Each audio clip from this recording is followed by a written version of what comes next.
buenas tardes, buenas noches, buenos dias. Estamos começando nossa terceira semana de ERE. A semana passada foi um modesto e relativo sucesso, né? Então, agradecer a dedicação das turmas, o empenho, a curiosidade e, claro, as perguntas instigantes, né? Chegamos a um resultado muito importante no final da semana passada, de definirmos, em primeiro lugar, o que seria o mais-valor ou a mais-valia absoluta, né?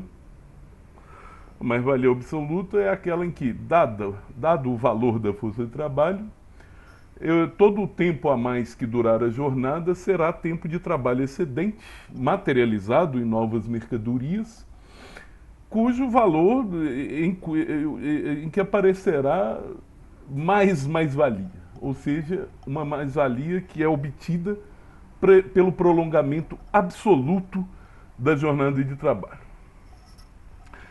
E o senhor Karl Marx faz uma série de considerações interessantes, históricas, como, por exemplo, mostrar que a vida do proletário inglês era comparavelmente ruim em relação à vida do servo de gleba que ainda existia na Europa em meados do século XIX.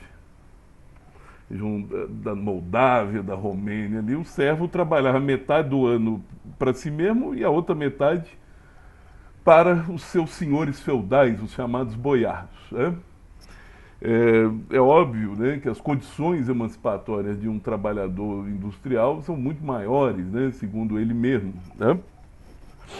Mas o que definimos com a mais-valia absoluta é que, dado o valor da força de trabalho definido no conjunto de mercadorias necessárias para que o trabalhador se mantenha vivo todos os dias e também se reproduza, né, produza filhos, produza novos proletários, surgiu uma pergunta muito interessante,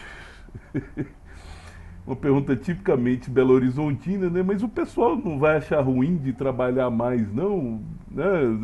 Tá trabalhando 12, vai trabalhar 14, os filhos vão trabalhar à noite, né? A primeiro momento na exposição do Capital que a gente falou sobre as leis de fábrica inglesa, quer dizer, até a sociedade capitalista inglesa se sentiu moralmente incomodada com o trabalho infantil noturno, por exemplo, né? Trabalho feminino sob condições das mais insalubres, e assim sucessivamente, né? E nós, então, chegamos a uma conclusão de cenas dos próximos capítulos que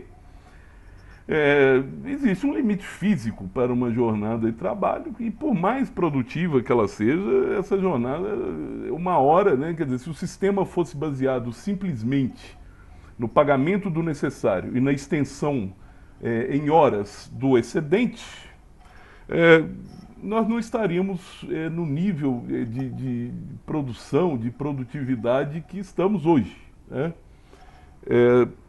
Razão pela qual, nas páginas seguintes, nas sessões seguintes, a nossa força de abstração vai nos aproximar um pouco mais da realidade, né?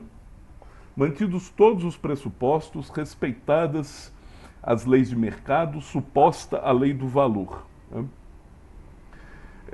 Com isso, a gente vai avançar um pouco na disciplina para distinguir da mais-valia absoluta a mais-valia relativa, né? Existe um impulso monetário para que o empresário pague menos valor para a força de trabalho. E como se pode pagar menos valor para a força de trabalho que já está ali, como eu disse, já está incomodada ali, fazendo greve, quebrando máquinas, cruzando os braços? Ora, nós supusemos que o valor da força de trabalho é definido como um conjunto de mercadorias necessárias para a manutenção e reprodução do trabalhador. Se eu, sem alterar a jornada de trabalho, baratear essas mercadorias, ou seja, se eu reduzir-lhes o valor, sem mudar a quantidade de bens, de valores de uso por enquanto fornecida, eu posso pagar menos dinheiro na forma de salário para o trabalhador. E todo o tempo que ele vai trabalhar durante a jornada, toda a quantidade de trabalho que ele vai objetivar, o trabalho que ele vai adicionar, a distribuição entre trabalho necessário e trabalho excedente, a distribuição entre capital variável e mais valor, essa distribuição, essa proporção se transforma sem que o conjunto do trabalho adicionado, do valor adicionado, sofra qualquer decréscimo.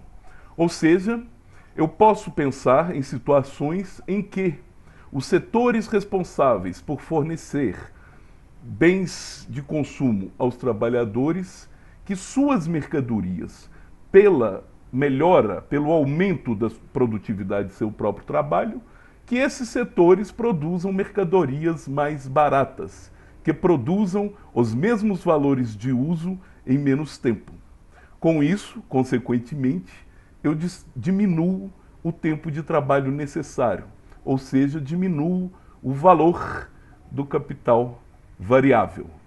Relativamente, eu diminuo o tempo de trabalho necessário, aquele empregado para a reposição do próprio valor da força de trabalho, e ao mesmo tempo aumento o tempo excedente, o mais-valor, ou mais-valia.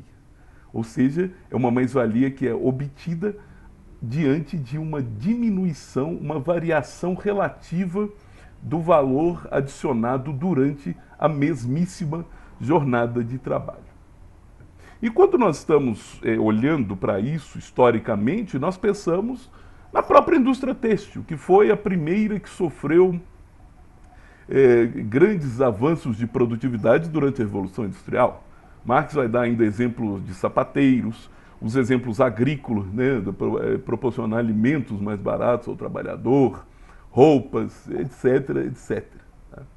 Consequentemente, num primeiro momento, sem mudar as condições de trabalho do próprio trabalhador, eu mudo o valor das mercadorias que lhe são outorgadas, que lhe são proporcionadas pelo seu salário.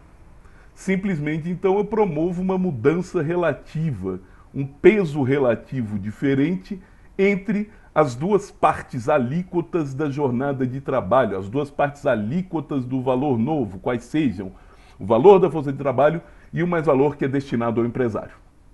Essa é a mais-valia relativa, né? É evidente que esse impulso à produtividade acrescida, intensificada de determinados setores da economia, ela vai se espalhar por toda a economia. Por que não? Se eu pensar que além do capital variável, cujo valor eu estou diminuindo, sem se lhe diminuir o tamanho de valores de uso, evidentemente que os trabalhadores de outros setores, no nosso caso aqui o trabalhador que fabricou o martelo, que fabricou a máquina, todos os trabalhadores, o valor dessas forças de trabalho também vai cair, né? Então, aos poucos, quer dizer, uma desvalorização do valor da força de trabalho acaba se espalhando, acaba implicando ganhos de produtividade por toda a economia, né, por toda a sociedade. No entanto, o impulso para isso é diminuir o valor da força de trabalho sem diminuir a quantidade total de valor, né? E mesmo que eu diminua a objetivação de trabalho vivo, né, eu vou continuar produzindo mais mercadorias, com valor individual menor, mas, no entanto, uma massa de valores de uso com o mesmo valor, né? Então, no final da nossa jornada aqui, a gente vai utilizar, né, vai ler essas forças, né? Assim, eu estou falando de produtividade do trabalho, estou falando de duração da jornada e também, por que não, de intensidade do trabalho, né? São três forças que atuam de maneiras as mais variadas, né? E Marx adorava fazer essas leis da física, né? Se eu mantiver uma variável constante, o que significa alterar as outras, né? Então essas três forças, né? Agora nós começamos a trabalhar com um jogo de forças, né? Até agora estávamos num passo a passo muito estático, né? Agora uma força atua sobre a outra, né? Com efeitos os mais variados, certo? Então esse é o conceito da nossa semana, né? Nós vamos trabalhar com essa dupla mais-valia absoluta e mais-valia relativa. E a história do capitalismo industrial é a história da expansão e do aprofundamento, do desenvolvimento da mais-valia relativa. Ou seja, os capítulos que se sucedem à enunciação da mais-valia relativa, que nós vamos comentar em atividades sincrônicas, né? Daqui nós só vamos indicar alguns elementos, como que esses, quer dizer, a história, né, do século XVIII, século XIX e XX, né, e XXI, é a história desse ganho de produtividade, a história desse impulso inicial, né, um impulso vigoroso de baratear os elementos do capital. Mas por enquanto eu continuo ganhando eu continuo adicionando o mesmo valor, né? Assim, a jornada, eu suponho uma jornada constante. Mas se eu diminuo o necessário para manter o trabalhador, eu relativamente estou aumentando o ganho e a força e a capacidade do empresariado.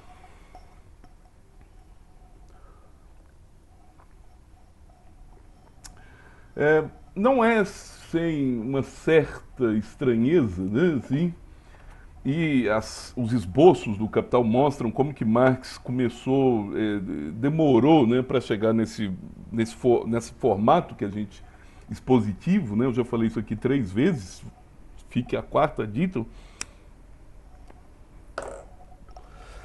que de mais-valia relativa a gente começa uma exposição de suas formas históricas, né, quais sejam a cooperação, que precede o próprio capitalismo industrial e que é a base, né, a base ideal, né, a base teórica. Depois a manufatura, né, a indústria a manufatura de alfinetes de Smith e finalmente a maquinaria e grande indústria. Né? O que nós vamos aprender com esse processo, com esses 3 processos históricos, é que quando um trabalhador trabalha isolado, né, e até agora a gente está falando o trabalhador, o empresário, né, uma jornada, mas a ideia da apropriação da mais-valia relativa é que o trabalho social, a divisão do trabalho, né, o trabalho dividido, ou o trabalho realizado por várias pessoas fazendo a mesma coisa, ele gera ganhos de produtividade que escapam, evidentemente, que não pertencem ao trabalhador, né? Então a gente começa com a cooperação, são muitas pessoas fazendo a mesma coisa. Eu sempre gosto de dar 2 exemplos para explicar o que seja a cooperação, né? Então, 2 pessoas são contratadas para carpir 2 lotes, né? Um vai carpir o lote lá, A, e o outro vai carpir o lote B. Né? E aí, sob aquele sol quente, carpe daqui, carpe dali, para um pouquinho, descansa um pouquinho e tudo. Tudo bem, né? Depois de 2 dias, os lotes estão carpidos. Mas eu coloco os 2 trabalhadores, um para vir para carpir primeiro o lote A, né? Então ele vem lá do sul e eu vou do norte aqui, carpindo. No meio do caminho encontram, fuma um cigarro, um dedo de prosa e continua, né? Os 2 têm a obrigação de se encontrar no meio, os caminhos se cruzam a cada carpida. Eu posso lhe garantir que no fim de um dia, em uma jornada, você carpiu os 2 lotes, né? Ou seja, eu estou te pagando só uma jornadazinha e, no entanto, você produziu ali, os 2 lotes já estão carpidos e prontos para outros, para semear, por exemplo, ou eventualmente ali para deixar, né, o milho crescer. Então, essa força que a interação dos 2 trabalhadores produz, ela não gera nada para eles, né, eles se tornam mais eficientes. E, no entanto, essa eficiência ela é apropriada pelo empresário porque estamos num contrato na vigência de um contrato de trabalho. Já paguei, já está todo mundo pago e satisfeito. O segundo exemplo de cooperação é retirar tijolos de um caminhão, né? Você vai fazer uma obra lá, ou construir alguma coisa, e chega o caminhão com tijolos, uma quantidade imensa de tijolos, né? Quando o modo mais ineficiente de fazer a coisa é cada indivíduo, são 3 indivíduos agora que vão tirar os tijolos do caminhão, da caçamba do caminhão e botar ali perto, num local seguro, para começar a construção, né? O jeito mais imprestável de fazer isso é cada um subir na caçamba, pegar 2 ou 3 tijolos, descer e botar aí empilhando. Agora, se eu boto um camarada em pé na caçamba, boto outro na base da caçamba e outro lá na frente, e vou jogando os tijolos, né? Isso rende muitas videocassetadas, mas principalmente em 1/3 do tempo é garantido, seguro, é testado, é testado empiricamente. Em 1/3 do tempo você retira, você faz a mesma coisa, né? Você produz o mesmo efeito, né? Então, consequentemente, a cooperação, o trabalho em cooperação, ele gera forças, né? Gera eficiência que não é apropriada pelo próprio trabalhador, né? Se o trabalhador levar ali o tempo máximo, mas ele tem ali uma pressão, se eu boto ali um capataz, um gestor de fábrica ali para ficar olhando, se o próprio dono ficar olhando, posso lhe garantir que o trabalho é realizado com muito mais sucesso, em pouco menos tempo, né? E, no entanto, o valor de uso é o mesmo. E se eu estou pensando aqui numa concorrência perfeita, o preço é o mesmo, né? O que aumenta é o valor que eu, como empresário, me aproprio. Esse caminho, então, que começa dessa maneira, todo mundo fazendo uma mesma coisa, as pirâmides do Egito, as pirâmides astecas, as construções todas maravilhosas, óbvio, né? Já com uma divisão do trabalho. Depois a gente passa pela manufatura, é isso que nós vamos fazer na aula de terça-feira, né? A gente vai falar o tempo, né, que Marx gastou no livro com isso, né? As pessoas gostam muito de ironizar, né, de ridicularizar. Karl Marx nunca entrou, nunca pôs o pé numa fábrica, né? Eu confesso que não sei, né, se ele nunca pôs o pé numa fábrica, né? Eu, se botar os meus pés numa fábrica também, eu poucas vezes na vida pus meus pés numa fábrica, não importa, né? O importante é que, quando ele chegou em Londres, estudou todo o material disponível a respeito, né? Os seus cadernos de Londres, são páginas e páginas, né? São mais de 20 cadernos que ele preencheu com tecnologia, né? Quantidade de trabalhadores para fazer isso, os tipos de máquina, todas as inovações. Ou seja, não pisou, até porque não podia pisar numa fábrica na Inglaterra, eles não deixavam entrar, né? Mas seu amigo Friedrich Engels trabalhou, né, numa indústria, era um burguês e sabia também muitas e muitas coisas. Não é à toa que o livro mais citado no Capital é a situação da classe trabalhadora na Inglaterra.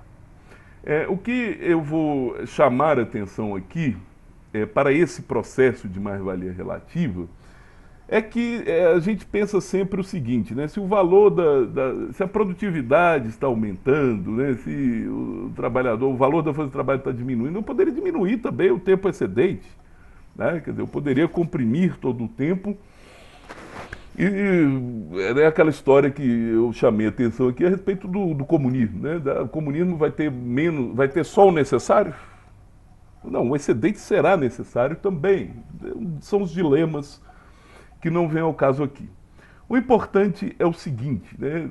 Quando redigiu a primeira edição do seu livro O Capital, Marx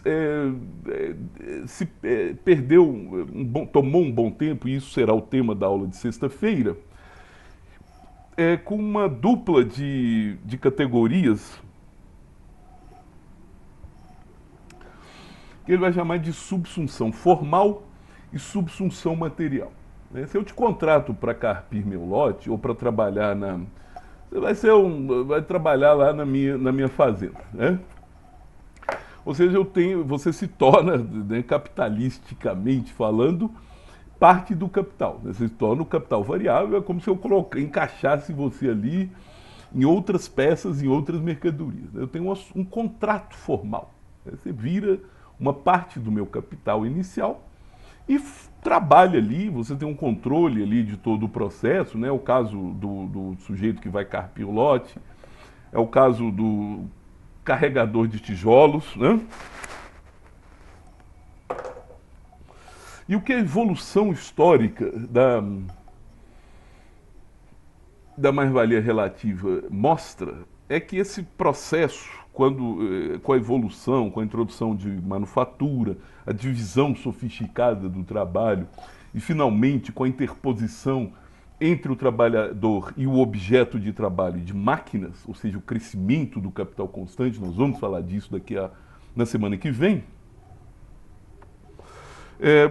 o trabalhador vai perdendo o controle sobre o processo, o trabalhador individual. Né? Como se o mundo crescesse e o indivíduo que trabalha ele vai perdendo gradualmente todo o controle. Né?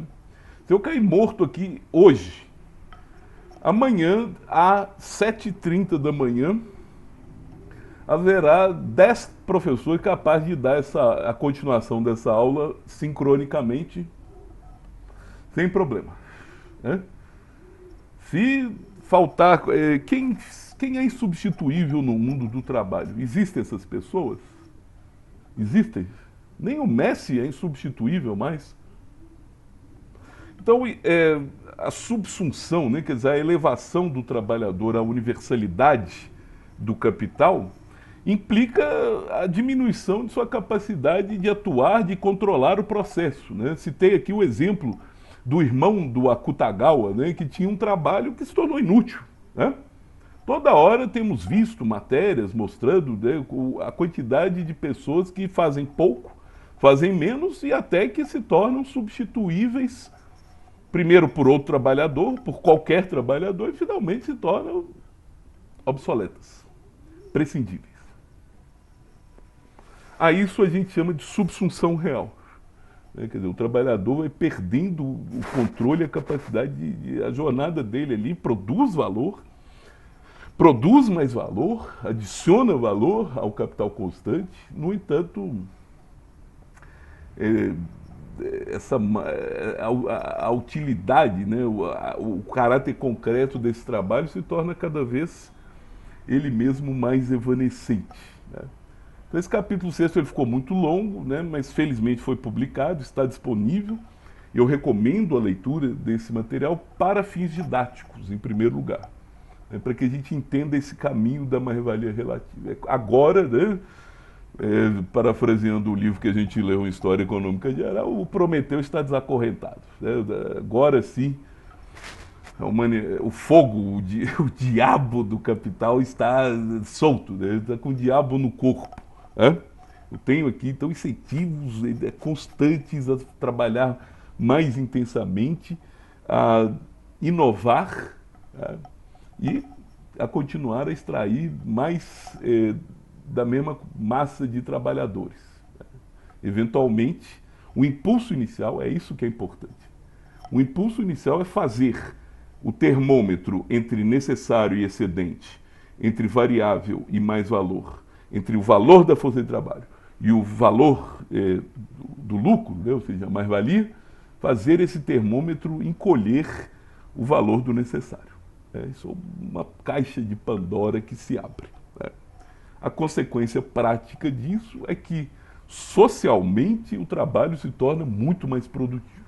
Mas os indivíduos, a massa indistinta de indivíduos, se torna cada vez menos senhora do processo, né? Você pode parar uma fábrica inteira, né? Mas se só um parar, é rua, né? Rua, né? Eu boto o outro para trabalhar no mesmo minuto. Nós vamos ver isso na semana que vem, né? Isso é muito importante e essa constatação da subsunção formal até a subsunção real nos liga, evidentemente, e foi o que mencionei há 2 semanas atrás, ao jovem Marx, né? Essa é a alienação prática, real da vida, né? Eu produzo a minha vida, né? Todos os dias eu tenho que produzir a minha vida, né? A bolsa ou a vida, mas eu não controlo como eu produzo. Sempre foi assim, ok, o escravo do Egito talvez não tivesse controle sobre sua própria vida, né? E a levar ao rigor da legislação e da filosofia do mundo antigo, ele não era um ser humano, né? Ele preferiu viver a ser livre, né? Mas, quando eu penso no feudalismo, no trabalho agrícola, né, ali está um sujeito que produz a sua própria vida, que controla a sua vida. Significa que Marx é um nostálgico?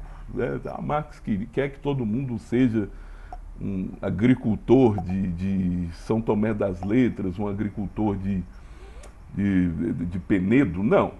Né?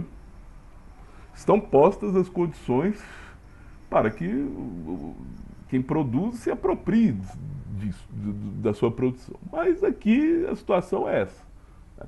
Então o jovem Marx dos manuscritos de Paris, embora os filólogos, os poetas gostem de dizer que ali é um Marx, um antropólogo da filosofia, né, buscando uma essência humana, mas o problema está posto desde a obra mais inicial do Sr. Karl Marx, né? Eu não sou o dono dos meios de produção. Eu não sou o dono do processo de produção, embora seja a peça essencial. Eu produzo tudo, né, o poema do Vinícius, né, mas eu estou num mundo, embora, né, eu tenha crescido relativamente, mas o mundo ficou muito maior. E eu sou só uma engrenagemzinha desse processo. Eu sou só um pedacinho, né? E esse processo, quando eu aponto, quando eu discuto no nível de abstração, em que eu estou exercendo o mesmo nível de abstração da economia política clássica e que, em certa medida, vai continuar pela ciência econômica afora, depois de Marx. Eu penso um problema, né, um problema de mercado, de igualdade, de troca, mas agora manifestam-se forças que tornam o processo muito mais complicado. A jornada é a mesma, mas se eu diminuir o necessário? Quem é que ganha, quem é que perde? E se eu repetir essas diminuições, esses processos, e eles se espalharem pela sociedade, né? Rima e soa levemente schumpeteriano, né? Bem, essa é a mais-valia relativa, né? Na aula de amanhã sincrônica nós vamos comentar a economia do texto no que se refere à tecnologia, mas a história não acaba aí, né? Nos capítulos... Na seção 5ª e nos capítulos 14, 15 e 16,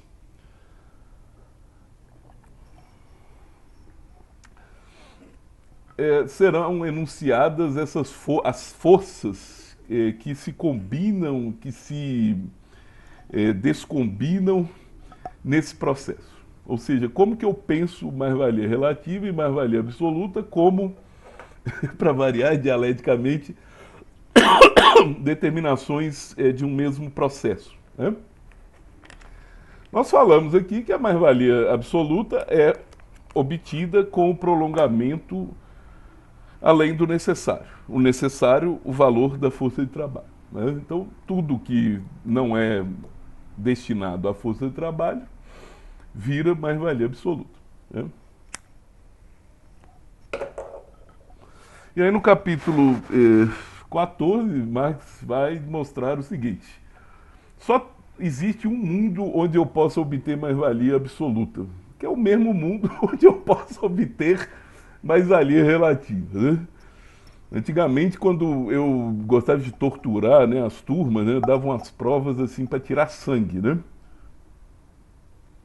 Então uma das perguntas que eu fazia era: a mais-valia absoluta é mais-valia relativa, a mais-valia relativa é mais-valia absoluta. Explique. Pronto, né? Ali já 25% da nota, o pessoal ficava lendo os capítulos iniciais, né? Sabia calcular, né? As horas de trabalho, não sei o que e tal. Aí perguntavam uma dessas, mas ninguém tinha chegado no capítulo 14, né?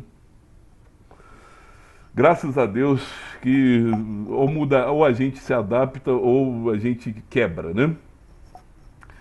Então, a mais-valia absoluta é mais-valia relativa. Por quê? Porque eu posso pagar para o trabalhador só um pedacinho da jornada e está paga a mercadoria, força de trabalho. Ou seja, só faz sentido falar de capitalismo quando o necessário é menor do que o tempo adicionado, todo, do que a jornada toda. Se a jornada toda fosse consumida com o trabalho necessário, eu não teria mais-valia absoluta. Então, relativamente, sempre, a mais-valia relativa é um pressuposto da mais-valia absoluta, né?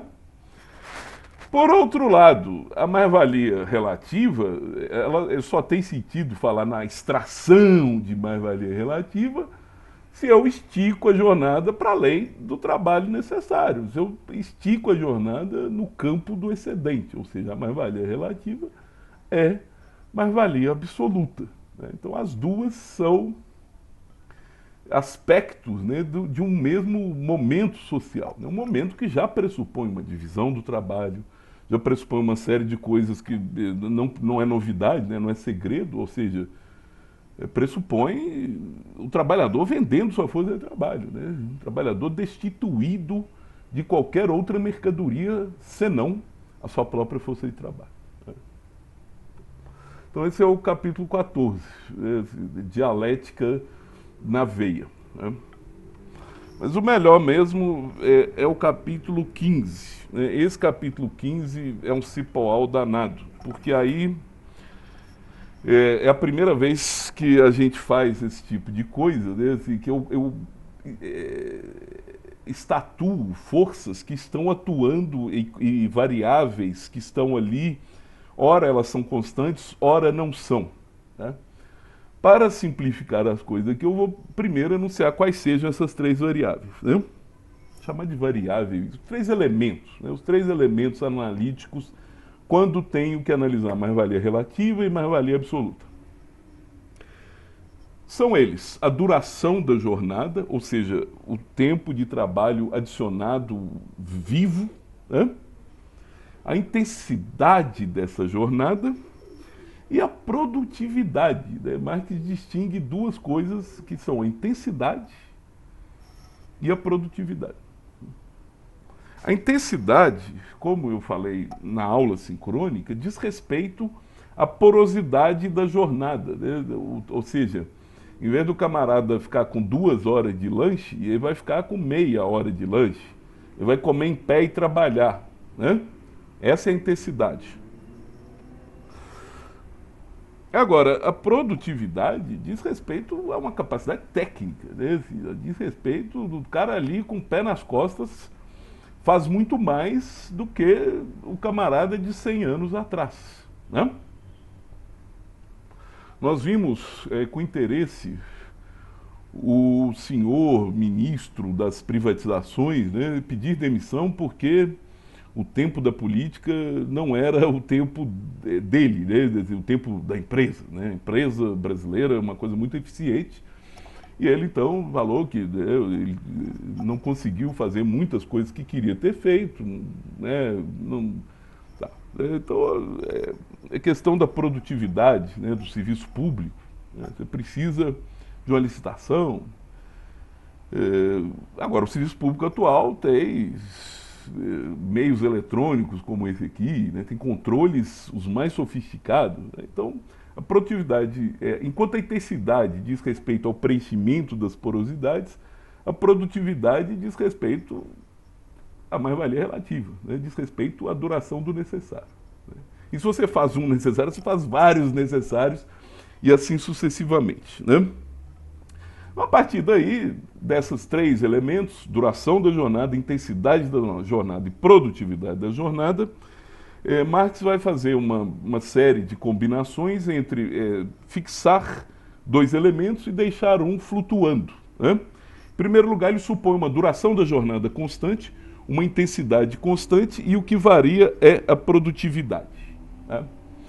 Um trabalho mais produtivo que se materializa na mesma jornada de 12 horas, de 10 horas, de 8 horas, ele produz uma massa constante de valor, embora o valor individual de cada mercadoria caia. Né?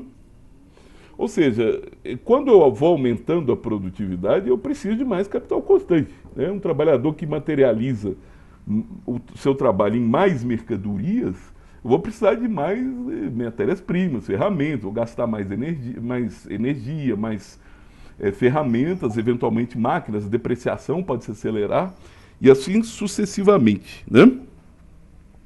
O importante é que, mesmo nessa situação, com o aumento da produtividade, eu continuo no cobertor, no trade-off, força de trabalho e mais-valia. Né? Quer dizer, eu tenho que supor que o trabalho necessário ali é X, e é o Vzinho, né? E o Mzinho é a mais-valia. Né? Isso não afeta o próprio ato de trabalhar, né? Porque o valor da força de trabalho se antecede o processo produtivo. Né? Em segundo lugar, né, eu mantenho a produtividade constante, mantenho a duração constante e faço variar a intensidade. Né? Eu faço variar as porosidades. Ora, o valor materializado está variando também. Eu tenho uma quantidade de valor que, se o camarada lancha em menos tempo, se o camarada não lancha, se o camarada não dorme, o valor objetivado ele pode e sofrerá variações. Né? E, finalmente, se eu mantiver a produtividade e a intensidade constantes e aumentar a duração da jornada, eu tenho, é claro, uma massa de valor maior e o mesmo valor individual das mercadorias. Né? Essas brincadeiras, elas vão ser muito importantes quando a gente começar a analisar do ponto de vista do capital. Né? Aqui a gente está olhando aí do capital frente ao trabalho. Né? Depois eu vou olhar só para o lucro, né? Quer dizer, onde eu invisto em máquina, onde eu invisto em trabalhadores.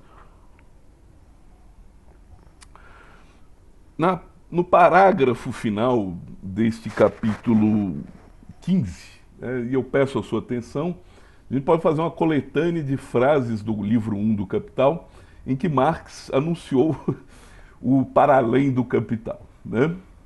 Aqui, no último parágrafo desse capítulo, ele diz o seguinte, né? A produtividade do trabalho, né, ela faz com que os valores de uso, em média, se expandam. Né? Se a produtividade cai, eu poderia pensar numa jornada que diminuísse também, né? Eu poderia aumentar a intensidade apenas. Né? Posso pensar numa produtividade que aumenta, os valores produzidos caem, né? E, consequentemente, o necessário também cai. Mas o que nós temos, o impulso da nossa sociedade é exatamente o contrário. Né? As jornadas não caem, né? O tempo de trabalho socialmente necessário para fazer cada coisa cai. Né? Há 10 anos atrás, ter um smartphone era um negócio impensável. Hoje em dia, todo mundo está indo na vida, seja com um Obaphone ou com um iPhone, todo mundo está conectado. Né? A jornada de trabalho. Né? Tem uns 5 anos que a União Europeia está debatendo um feriado na segunda-feira ou na sexta. Como tem uma cidade na Bahia, eu não sei se é fake news, que tem o dominguinho. Né? Segunda também ninguém trabalha. Né? Eu acho isso muito justo. Né? Não trabalhar na sexta e nem na segunda. Né? Há certos ramos de atividades no Brasil que já instalaram isso. Né? Trabalha de terça à tarde até quinta de manhã, né? Nós podemos pensar isso. Uma situação em que a diminuição do necessário seja acompanhada de uma paulatina diminuição da jornada, né? Não há fórmula fácil, né? O importante é que, até o momento da nossa exposição aqui, da exposição do Sr. Karl Marx, todo o ganho de produtividade, todo o ganho tecnológico se volta contra o próprio trabalho. Eu trabalho mais intensamente, mesmo que eu trabalhe menos, né, os cortes de jornada de trabalho, mas eu continuo trabalhando com mais intensidade, produzindo mais, né? Se tudo, mesmo que tudo caia, eu continuo numa cadeia de ouro, né, numa gaiola de ouro, né? E são esses dilemas que a gente enfrenta numa época de crise, né? Quer dizer, o primeiro elemento de uma crise econômica, finalmente, nós veremos na aula da próxima semana, né? O trabalhador é mais produtivo, trabalha mais intensamente, mas ele não vai trabalhar menos por isso. Ele não vai trabalhar menos. Eventualmente vai trabalhar mais. São os dilemas, as contradições do nosso processo. Notem que aqui no nível analítico do livro 1, nós continuamos falando de abstrações, né? Nós estamos apegados ferreamente à lei do valor e às leis do mercado, né? Caiu o preço da mercadoria individual, caiu o valor da força de trabalho, mas no tempo precedente vai continuar sendo trabalhado, né?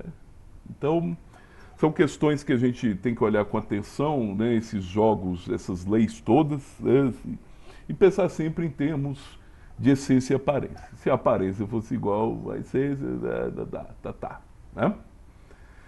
Muito bem.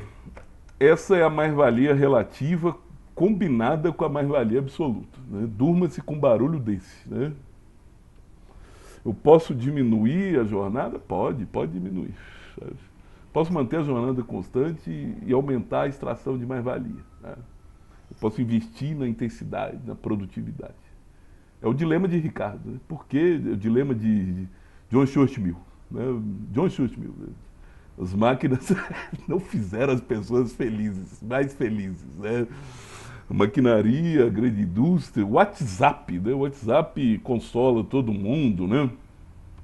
Ele recebe oração, foto, notícias, mas também recebe o grupo da firma, né? O grupo da firma lá trabalha 24/7.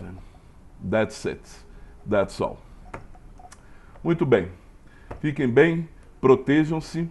Se este vídeo chegar até você, você também receberá as instruções para as nossas atividades sincrônicas desta nossa já terceira semana emergencial. Contando as 2 semanas presenciais, já vencemos 1/3 do semestre 2021. Protejam-se e até a próxima.